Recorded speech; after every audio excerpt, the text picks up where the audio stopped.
Hello மக்களே, நான் இன்றைக்கி உங்ககிட்ட ஒரு சோகமான நிகழ்வை தான் பகிர்ந்துக்க போகிறேன். அதாவது இங்கே பாருங்கள், தண்ணியில் வந்துட்டுருக்கக்கூடிய இந்த போட்டு இதில் ஏதோ ஒரு பழுது ஏதோ ஏற்பட்டிருக்கு. என்னங்கிறது நமக்கு தெரியல, சரியா தெரியுதா? அப்புறம் இதில் இது ஓட்டுறவருக்கும் ஏதாவது ப்ராப்ளமா என்னன்னே ஒன்றுமே தெரிய மாட்டேங்குது மக்களே. இதை சுற்றி இருந்த எல்லாருமே போட்டனையும் சைடில் ஒதுக்கு அப்படின்னு சொல்லிட்டு அவர்கிட்ட சொல்லி அங்கான அவர் அந்த பயத்திலேயே என்ன பண்ணுறதுனே தெரியாமல் அதை திரிஞ்சு மறைஞ்சு மாட்டு அப்படி இப்படி மாட்டு வருது. இதில் இப்போ எத்தனை பேர் இருக்குன்னு எனக்கு சொல்ல தெரியல.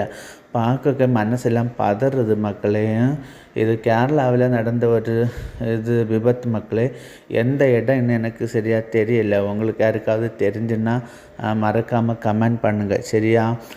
நம்ம எந்த ஒரு வாகனத்தில் போகிறோனாலுமே அதையுமே நம்ம நல்லபடியாக செக் பண்ணிவிட்டு எடுத்துகிட்டு போகிறது நல்லது. இந்த மாதிரியான விபத்துகளை நம்ம தவிர்க்கலாம். வீடியோ பிடிச்சா ஒரு லைக் பண்ணுங்கள் மக்களே.